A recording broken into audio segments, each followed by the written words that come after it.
नमस्कार, आपका हमारे न्यूज चैनल UK24 न्यूज में स्वागत है। मौसम समाचार। प्रदेश के कई इलाकों में भारी बारिश के आसार, प्रशासन अलर्ट। प्रदेश में मौसम का मिजाज बदलता रहता है। प्रदेश के पर्वतीय और मैदानी इलाकों में रुक रुक कर बारिश हो रही है, जिससे जनजीवन प्रभावित हो रहा है। वहीं मौसम विज्ञान केंद्र देहरादून के पूर्वानुमान के तहत आज 15 सितंबर प्रदेश के अनेक स्थानों में गरज के साथ हल्की से मध्यम बारिश की संभावना जताई गई है। मौसम विज्ञान केंद्र देहरादून के पूर्वानुमान के तहत आज कुमाऊं क्षेत्रों में बारिश के साथ आकाशीय बिजली चमकने और तीव्र बौछारों के होने की संभावना है, जिसे देखते हुए मौसम विभाग ने प्रदेश में येलो अलर्ट जारी किया है।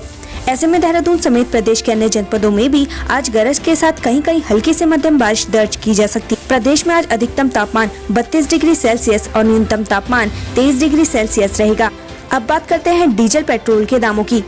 देहरादून में आज पेट्रोल 97 रुपए 47 पैसे और डीजल 89 रुपए 19 पैसे प्रति लीटर बिक रहा है। हरिद्वार में पेट्रोल 97 रुपए 20 पैसे और डीजल 88 रुपए 95 पैसे प्रति लीटर बिक रहा है। हल्द्वानी की बात करें तो आज हल्द्वानी में पेट्रोल 97 रुपए 6 पैसे और डीजल 88 रुपए 8 पैसे प्रति लीटर बिक रहा है। रुद्रपुर की बात करें तो आज पेट्रोल 97 रुपए 21 पैसे, वहीं डीजल के दाम 88 रुपए 98 पैसे प्रति लीटर है। जानिए आज देश और प्रदेश में क्या कुछ रहेगा खास। Engineers day. आज देश भर में मनाया जा रहा अभियंता दिवस या इंजीनियर्स डे। इन दिन भारत के महान इंजीनियर एवं भारत रत्न मोक्ष गुंडा विश्वेश्वरैया का जन्म हुआ। विश्वेश्वरैया भारत के महान इंजीनियर्स में से एक थे। इन्होंने भारत को आधुनिक बनाने में योगदान दिया था। भारत सरकार ने वर्ष 1968 में अभियंता दिवस मनाने की घोषणा की थी। संसद टीवी लॉन्च। प्रधानमंत्री नरेंद्र मोदी आज एक नए सरकारी चैनल संसद टीवी को लॉन्च करेंगे। लोकसभा टीवी और राज्यसभा टीवी चैनलों के विलय के बाद संसद टीवी को लॉन्च किया जाए। उपराष्ट्रपति एम वेंकैया नायडू और लोकसभा अध्यक्ष ओम बिरला भी इस कार्यक्रम में हिस्सा लेंगे। केंद्रीय कैबिनेट बैठक। आज प्रधानमंत्री नरेंद्र मोदी की अध्यक्षता में केंद्रीय कैबिनेट की बैठक होने वाली है। इस बैठक में पीएम कोई बड़ी घोषणा कर सकते हैं। बैठक दोपहर 4 बजे के आसपास आयोजित की जाएगी। नए राज्यपाल का शपथ ग्रहण। उत्तराखंड के नए राज्यपाल लेफ्टिनेंट जनरल गुरमीत सिंह आज प्रदेश के राज्यपाल पद की शपथ लेंगे। हाईकोर्ट के मुख्य न्यायाधीश राघवेंद्र सिंह चौहान उन्हें सुबह 10:45 पर पद और गोपनीयता की शपथ दिलाएंगे। प्रतिनिधियों से सीएम की बातचीत। देहरादून में आज मुख्यमंत्री पुष्कर सिंह धामी उद्यमी संघों के प्रतिनिधियों के साथ बातचीत करेंगे। वहीं केंद्रीय राज्य रक्षा एवं पर्यटन मंत्री अजय भट्ट रुद्रपुर दौरे पर रहेंगे। ट्रेन से आज सुबह रुद्रपुर पहुँचेंगे। बढ़ेती में बंद रहेगा गंगोत्री हाईवे। उत्तरकाशी में बढ़ेती के पास गंगोत्री नेशनल हाईवे आज 22 सितंबर तक वाहनों की आवाजाही के लिए बंद रहेगा। इस दौरान यहां ओपन टनल का निर्माण कार्य किया जाएगा। मनेरा बाईपास से वाहनों की आवाजाही होती रहेगी। बिजली बिलों की गड़बड़ी होगी दूर। उत्तराखंड में बिजली बिलों में गड़बड़ी को दूर करने के लिए प्रदेश भर में आज से 30 सितंबर के बीच शिविर लगाया जाए। मुख्यमंत्री पुष्कर सिंह धामी ने इस मुद्दे को गंभीरता से लेते हुए ऊर्जा विभाग की समीक्षा बैठक के ये निर्देश दिए थे। बागेश्वर जिले की सालगिरह। बागेश्वर जिले की 25वीं सालगिरह आज जिले के नुमाई खेत मैदान में होंगे सांस्कृतिक कार्यक्रम। विभागीय स्टॉलों के माध्यम से सरकारी योजनाओं की दी जाएगी जानकारी। नंबर प्लेट के नए नियम। भारत सीरीज का नंबर लेने के बाद वाहन मालिकों को एक राज्य से दूसरे राज्य में जाने पर अपनी गाड़ी का फिर से रजिस्ट्रेशन नहीं कराना पड़ेगा। आज से ये नियम लागू हो रहा है। मंत्रालय की तरफ से इसके नियम और फीस भी तय कर दी गई। नई BH सीरीज के लिए सरकारी और प्राइवेट दोनों ही संस्थानों के कर्मचारी अप्लाई कर सकते हैं। JNU की सेंट्रल लाइब्रेरी खुलेगी। कोरोना की दूसरी लहर के बाद आज पहली बार जवाहरलाल नेहरू विश्वविद्यालय की सेंट्रल लाइब्रेरी खुलेगी। फिलहाल अंतिम वर्ष के PhD शोधार्थियों एवं फैकल्टी को ही प्रवेश की अनुमति दी जाएगी। मास्क पहनना एवं शारीरिक दूरी का पालन करना अनिवार्य होगा। SBI में बंद रहेगी बैंकिंग सेवाएं। देश का पसंदीदा सरकारी बैंक भारतीय स्टेट बैंक की मेंटेनेंस के कारण कुछ घंटों के लिए बैंकिंग सेवाओं का इस्तेमाल नहीं कर पाएंगे। ग्राहक रात 12 बजे से 2 बजे तक के लिए इंटरनेट बैंकिंग एप्लीकेशन बंद रहेगी। बीजेपी में बागियों के सुर पर मदन कौशिक खामोश। ऑल इज वेल का दिखावा। बीते कई दिनों से भाजपा में ऑल इज वेल नहीं है। कांग्रेस से आए बागी नेताओं की अनदेखी और नाराजगी पार्टी के लिए परेशानी का सबब बनी हुई है। वहीं आगामी विधानसभा चुनाव होने के महज कुछ महीनों का वक्त है, लेकिन विधायक उमेश शर्मा काऊ और मंत्री हरक सिंह रावत ने मोर्चा खोल रखा है, जिसके सामने प्रदेश अध्यक्ष मदन कौशिक भी खामोश नजर आ रहे हैं। ऐसे में बीजेपी को आगामी चुनाव में बड़ा नुकसान हो सकता है। क्या संकट से निकलना भूल गई कांग्रेस? बीजेपी के खेल से डूबी नैया। कांग्रेस के वरिष्ठ नेता और उत्तराखंड के पूर्व मुख्यमंत्री हरीश रावत को भले ही उत्तराखंड की राजनीति का चाणक्य माना जाता हो, लेकिन 2022 में होने वाले विधानसभा चुनाव से पहले उनका गणित बिगड़ने लगा है। आलम यह है कि जब से कांग्रेस आलाकमान ने हरीश रावत को चुनाव समिति का अध्यक्ष बनाया है, तब से कांग्रेसी विधायक और कांग्रेस नेता भाजपा में शामिल हो रहे हैं। डीजीपी की पुलिस कर्मियों को कड़ी हिदायत, किसी से भी पैसा वसूला तो होगी बड़ी कार्रवाई। उत्तराखंड पुलिस महानिदेशक अशोक कुमार ने लगातार मिल रही जनता की शिकायतों को गंभीरता से लिया है। बकायदा इसके लिए उन्होंने क्राइम वर्कआउट करने वाली पुलिस टीमों को सख्त हिदायत भी दी है। उन्होंने आरोपी की गिरफ्तारी और गुमशुदा लोगों की बरामदगी जैसे मामलों में कार्रवाई करने के एवज में पीड़ित पक्ष से पैसे मांगने वाले पुलिस कर्मियों से कड़ी नाराजगी जताई है। उन्होंने ऐसे पुलिस कर्मियों के खिलाफ कड़ी कार्रवाई करने की चेतावनी दी है। प्राथमिक शिक्षक भर्ती प्रक्रिया को लेकर शासनादेश जारी, NIOS DLED पर संशय बरकरार।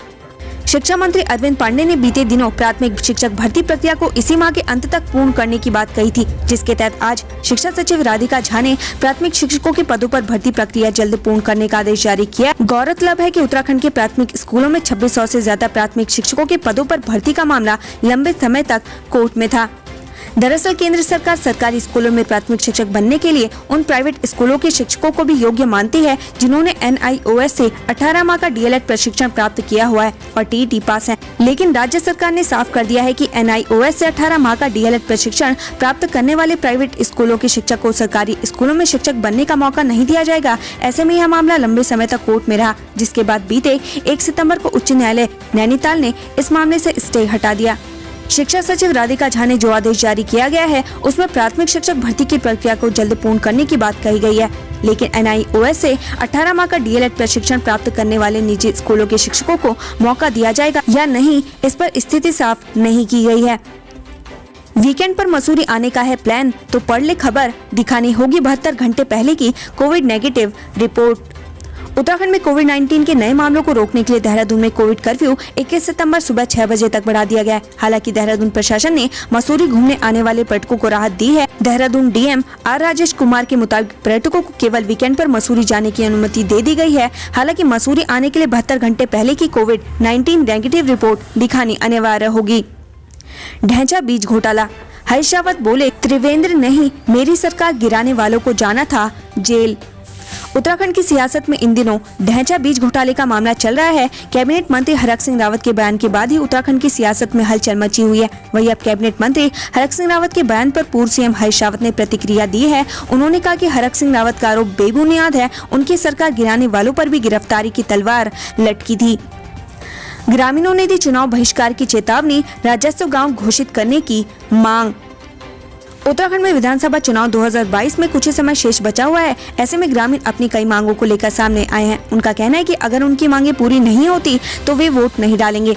लोका गोठा गांव के ग्रामीणों ने राजस्व गांव और भूमिधरी का अधिकार गांव तक पक्की सड़क की मांग को लेकर स्थानीय विधायक सौरभ बहुगुणा के खिलाफ जमकर प्रदर्शन किया। साथ ही चुनाव तक उनकी मांगों को पूरा नहीं करने पर वोट नहीं डालने का ऐलान भी किया। एक हफ्ते से बंद पड़ा सिउड़ी टेंटी पाटा मोटर मार्ग, दर्जनों गाँव पड़े अलग थलग। रुद्रपुर जिले में सिउठी टेंटी पाटा मोटर मार्ग पिछले एक हफ्ते से बंद पड़ा है, जिसकी वजह से करीब 5000 की आबादी का संपर्क जिला और तहसील मुख्यालय से कट गया है। वहीं रोड बंद होने से ग्रामीणों को काफी मुश्किलों का सामना करना पड़ रहा है।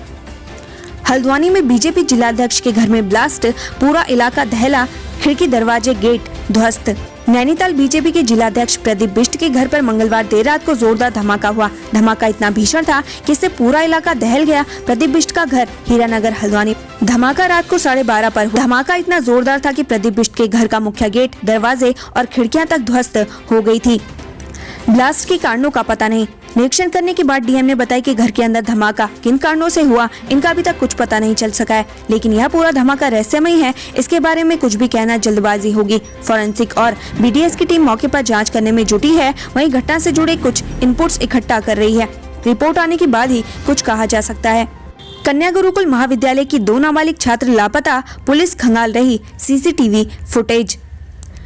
थाना राजपुर क्षेत्र में इस द्रोण स्थली आर्य कन्या गुरुकुल महाविद्यालय से 2 नाबालिग छात्र लापता। महाविद्यालय के प्रधानाचार्य ने मंगलवार शाम को थाने में दोनों की गुमशुदगी की रिपोर्ट दर्ज कराई है, जबकि दोनों छात्रा सोमवार से लापता है। पुलिस ने दोनों छात्राओं की बरामदगी के लिए CCTV फुटेज खंगालने में जुट गई है। नशेड़ी पति ने पीट कर पत्नी को उतारा मौत के घाट, गिरफ्तार। अल्मोड़ा के डीनापानी क्षेत्र में एक नशेड़ी ने नशे में अपनी पत्नी को लात घूंसों से पीट कर मौत के घाट उतार दिया। इतना ही नहीं, शराबी पति ने पत्नी की हत्या करने के बाद सबूत छिपाने के लिए लाश पर पेट्रोल डालकर आग लगा दी। फिलहाल पुलिस ने आरोपी को गिरफ्तार कर लिया है। आगे की कार्रवाई की जा रही है। एंटी ह्यूमन ट्रैफिकिंग यूनिट की बड़ी कार्रवाई। देह व्यापार मामले में 2 महिलाओं समेत 5 गिरफ्तार। रुद्रपुर में देह व्यापार कराने वाले गिरोह को एंटी ह्यूमन ट्रैफिकिंग यूनिट ने पीड़िता के पिता की शिकायत पर कार्रवाई करते हुए 5 लोगों को गिरफ्तार किया है, जिसमें 2 महिला और 3 पुरुष शामिल हैं। फसल की निगरानी कर रहे युवक को मगरमच्छ ने बनाया निवाला। नदी किनारे मिला सर।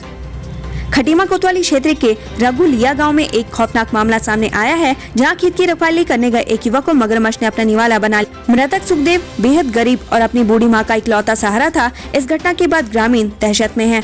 उत्तराखंड पुलिस में स्पोर्ट्स कोटे से जल्द होंगी भर्तियां, शासन को भेजा गया प्रस्ताव। उत्तराखंड पुलिस मुख्यालय ने शासन को पुलिस खेल कोटा भर्ती प्रक्रिया में संशोधन प्रस्ताव भेजा है। ऐसे में अगर शासन ने प्रस्ताव को ग्रीन सिग्नल मिल जाता है तो 11 साल बाद पुलिस के स्पोर्ट्स कोटे में बम्पर भर्तियां की जा सकेंगी। उत्तराखंड से संबंधित ऐसी खबरें पाने के लिए हमारे चैनल को लाइक व सब्सक्राइब जरूर करें।